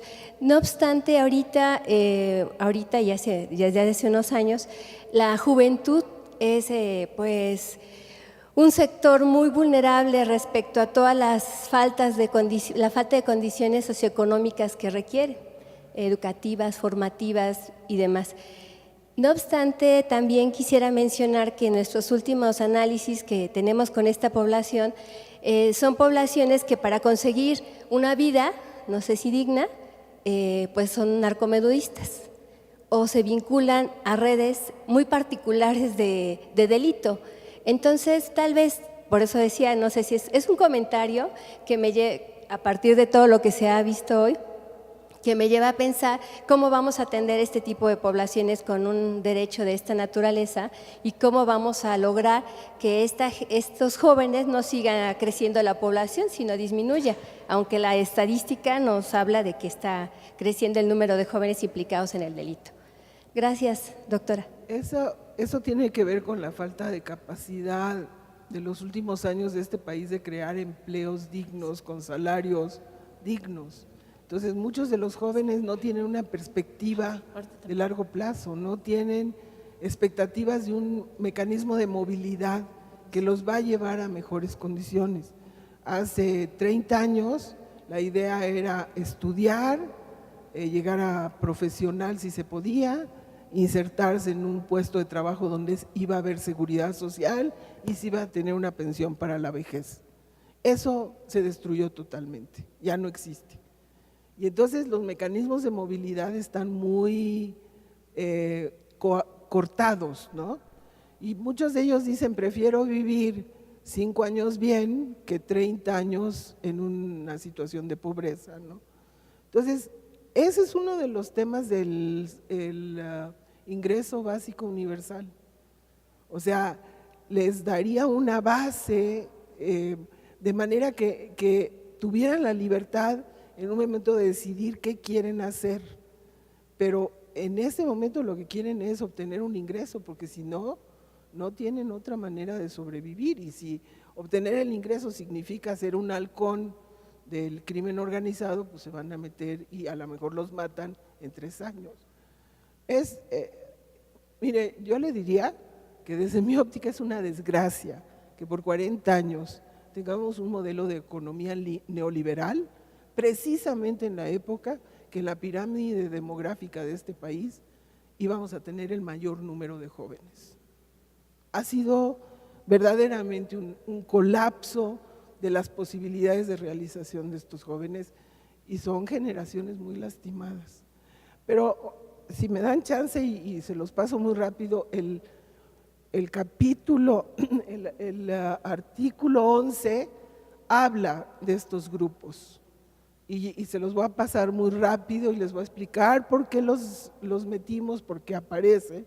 Y ahí están los jóvenes y están también las personas que viven en reclusión. También se consideraron que que era importante visibilizar su existencia y el derecho a una vida digna aún en los espacios de reclusión, ¿no? Entonces, si me dan chance, acabamos, es largo, pero son, les decía yo desde el principio, son como tres artículos muy fuertes. Bueno, a ver, esto nada más es para que ustedes sepan que existe una cosa que se llaman observaciones generales del Comité de Derechos Económicos, Sociales y Culturales. Si alguno de ustedes tiene interés en algún derecho en especial, en cómo se desagrega ese derecho, qué significa, cómo se desagrega, qué tiene que hacer el Estado, qué sanciones hay cuando se viola, hay que revisar las observaciones generales. Y se las paso súper rápido. En esas observaciones se plantea el contenido del derecho, las dimensiones del derecho, los criterios de satisfacción del derecho, la naturaleza de las obligaciones del Estado, la tipología de las violaciones a los derechos y la cooperación internacional. Y, perdón, me juega, ahí están, miren, por ejemplo, de las que nos pueden interesar, la observación general del Comité número 4 habla ampliamente del derecho a la vivienda adecuada. La 5 de las personas con discapacidad, de los desalojos forzosos, lo que yo les decía, es tan importante que la observación 7 la dedicaron a desalojos forzosos. Sanciones económicas, pero, perdón, pero esto, aquí está, de los que nos interesan, está una observación para enseñanza primaria, para alimentación adecuada, para educación, para el más alto nivel posible de salud, agua, la igualdad de derechos de los hombres y mujeres. Son materiales súper valiosos a quien de ustedes tenga interés por un derecho en específico. Está el de producción científica, literaria y artística, derecho al trabajo, a la seguridad social, no discriminación y participación en la vida cultural.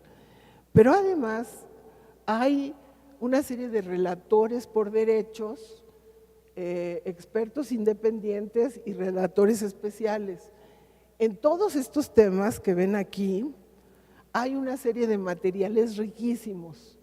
De estos relatores y expertos van a los países y está el relator de alimentación o la relatora de pobreza y van y examinan lo que está pasando, hacen un informe respecto del país, pero van haciendo informes que son útiles para todos los países. Entonces, se encuentra uno, en materia de vivienda se encuentra uno cosas muy bonitas de la problemática que vive realmente la gente y a qué violaciones están siendo sujetos de sus derechos.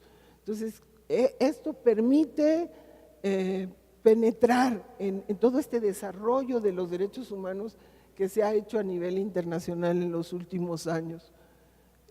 Uno muy interesante porque casi fue un centro en Inglaterra que se dedicó a desagregar el derecho a la salud.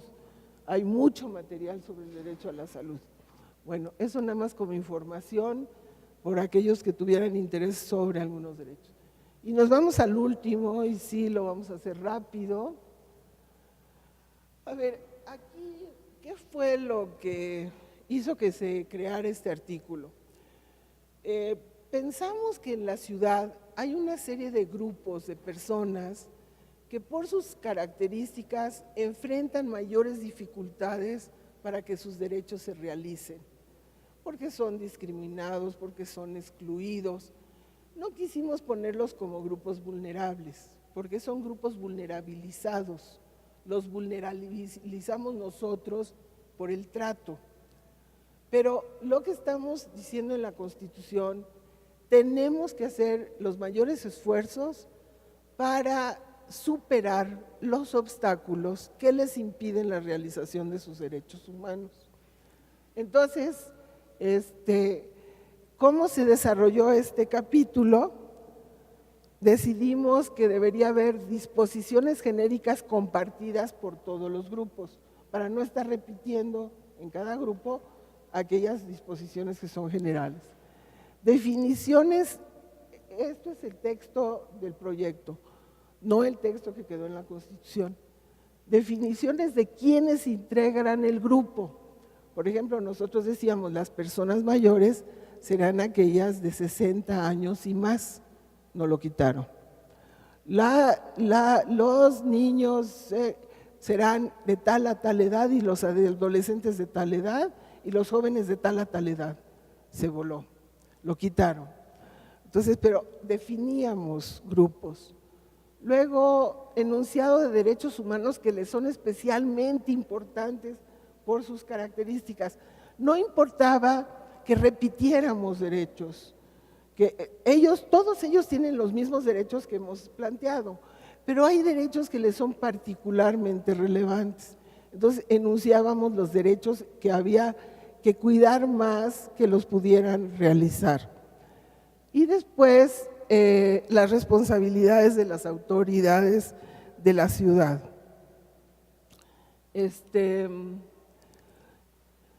Entonces, quedó, la Ciudad de México garantizará la atención prioritaria para el pleno ejercicio de los derechos de las personas que debido a la desigualdad estructural enfrentan discriminación, exclusión, maltrato, abuso, violencia y mayores obstáculos para el pleno ejercicio de sus derechos y libertades fundamentales.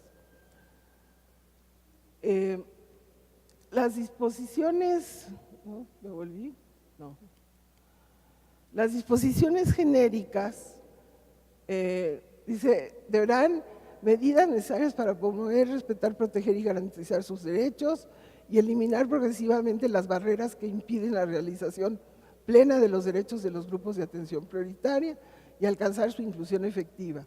Y entonces la ciudad garantizará, y acá vamos a las disposiciones comunes, su participación en la adopción de medidas legislativas, administrativas, presupuestales, judiciales y de cualquier otra índole para hacer efectivos sus derechos. Es el derecho a la participación de las personas con discapacidad, de las personas afrodescendientes, cuando se está acordando una política, una ley que les atañe y que los va a afectar.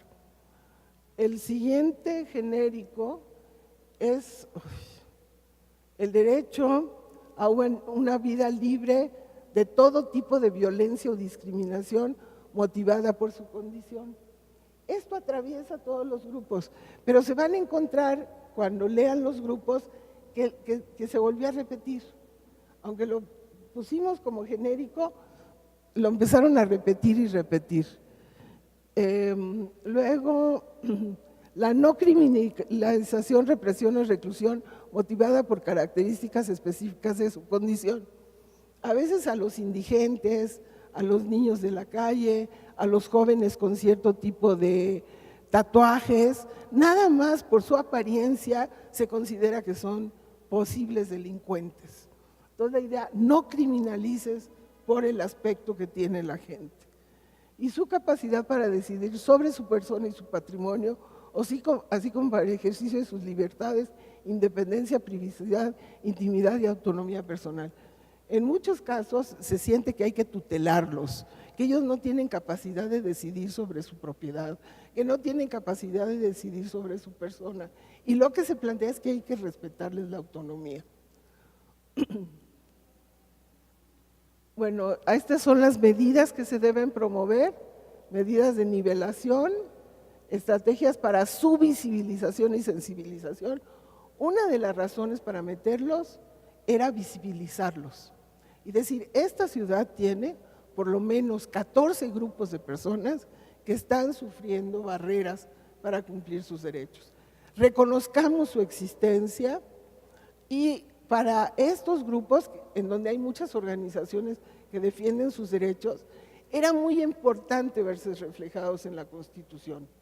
Ver que las personas mayores están enunciadas y se dice que hay que respetar sus derechos y que si las personas que viven en instituciones de asistencia social cuyos derechos son terriblemente vulnerados, ahí los visibilizamos. Bueno, entonces ese tema de visibilización y sensibilización sobre los derechos de estas personas, la creación y desarrollo y fortalecimiento de organizaciones de la sociedad civil dedicadas a la defensa de sus derechos, condiciones de buen trato, convivencia armónica y cuidado por parte de sus familiares y la sociedad. Muchas veces son sus propias familias las que los están sujetando a maltrato. Ahora, bueno, ya no les sigo ahí, pero ahí van, estos son los grupos. Mujeres, en el texto del grupo redactor no las pusimos acá. Hubo un debate de los grupos feministas y dijeron simplemente enuncien, pero no nos consideran como un grupo de atención prioritaria. Somos el 50% de la población y no queremos quedar en esto, ¿no? Pero en la Constitución, las feministas que estuvieron a favor de que quedaran, ganaron y quedaron como un grupo de atención prioritaria, con muy poquito, un enunciado muy corto. Luego, niñas, niños, adolescentes, personas jóvenes, personas mayores, personas con discapacidad, personas LGBTI, personas migrantes y sujetas de protección internacional, las víctimas, personas en situación de calle, personas privadas de su libertad, personas que residen en instituciones de asistencia social, personas afrodescendientes, personas de identidad indígena y minorías religiosas. 14 grupos que tienen estos problemas.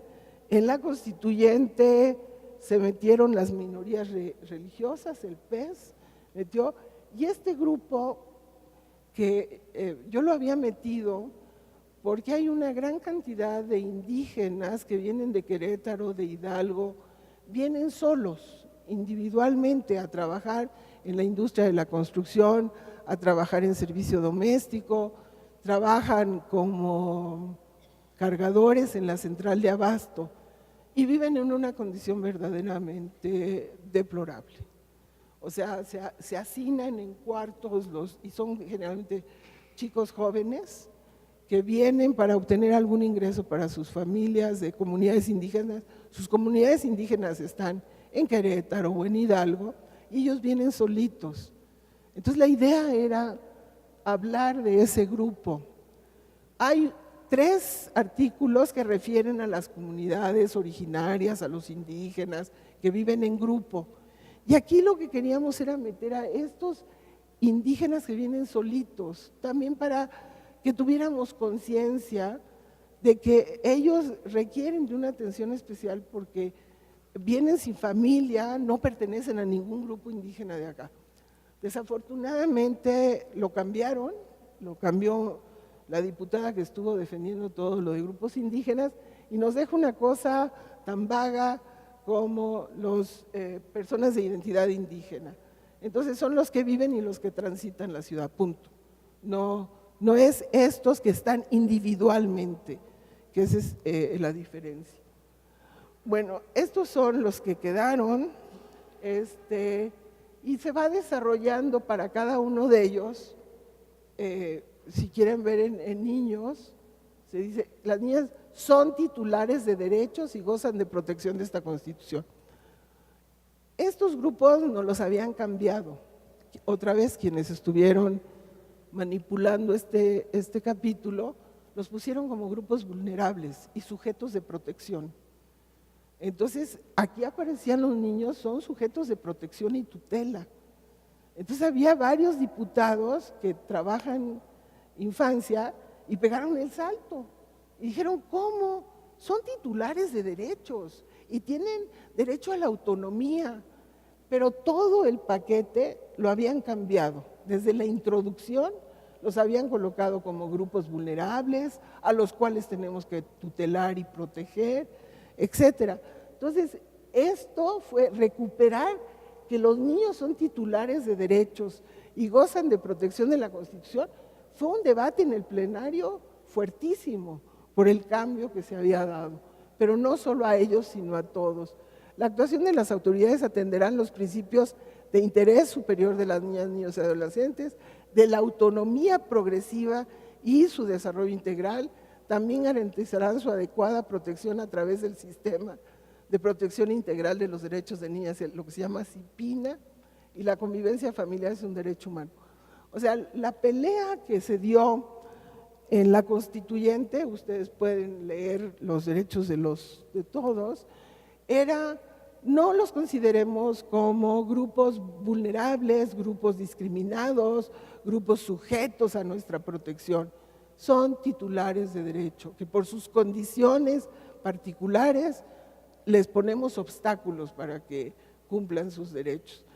Y el otro tema fue que nos querían quitar grupos. Habían bajado 5 o 6 grupos, particularmente víctimas, ahorita se los digo, personas jóvenes. Lo que trae el proyecto del grupo redactor es mucho más rico que esto. Inclusive se hablaba del voto a partir de los 16 años. No quisieron.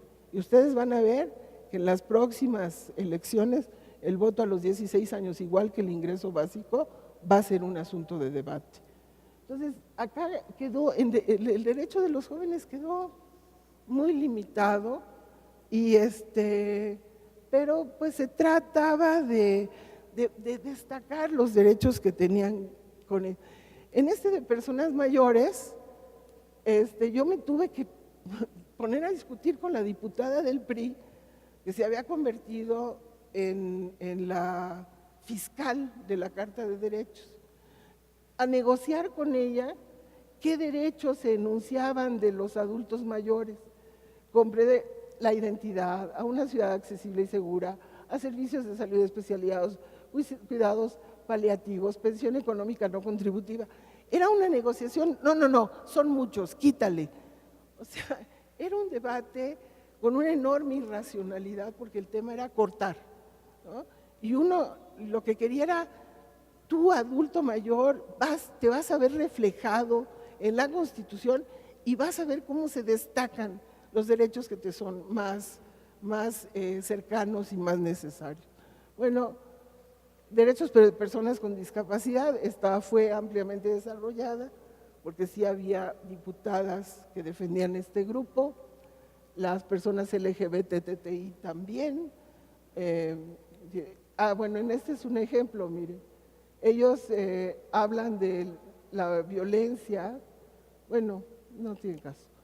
Estos migrantes y sujetos de protección internacional los querían quitar porque decían que el tema de migración es un asunto federal, y nosotros decíamos, pero estamos hablando de la Ciudad de México, y lo que queremos es que la Ciudad de México reconozca que los migrantes que vienen a la ciudad tienen una serie de protecciones y derechos, ¿no? Las víctimas también querían desaparecerlo, y ahora tenemos en este país un número creciente de víctimas de todo tipo. Las personas en situación de calle, las personas privadas de su libertad, otro grupo que querían desaparecer, las personas que residen en instituciones de asistencia social, también había que quitarlo, y ya ven lo que está pasando con la ciudad de los niños, o que pasó con Casitas del Sol, o que pasó con Mama Rosa.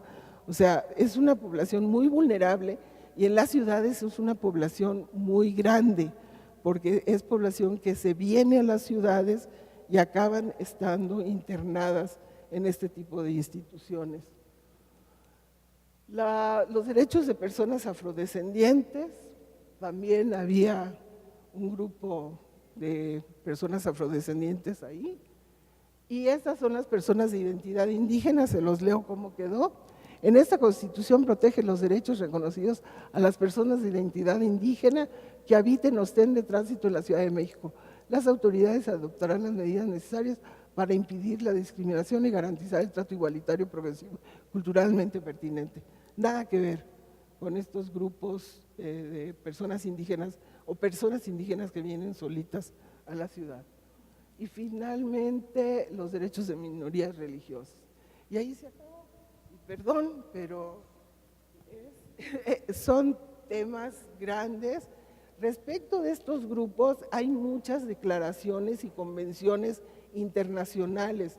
La última que se acaba de sacar es la Convención Americana para las Personas Mayores.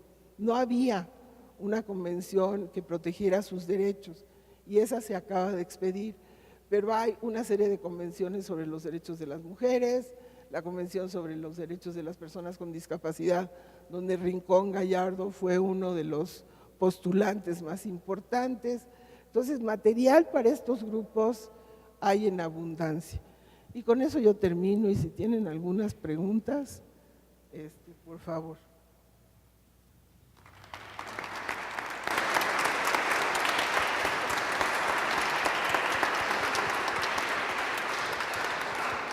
¿Hay alguna pregunta o ya nos vamos? ¿Ya no? Ok, pues yo creo que le damos otro aplauso a la doctora porque ha hecho un gran esfuerzo.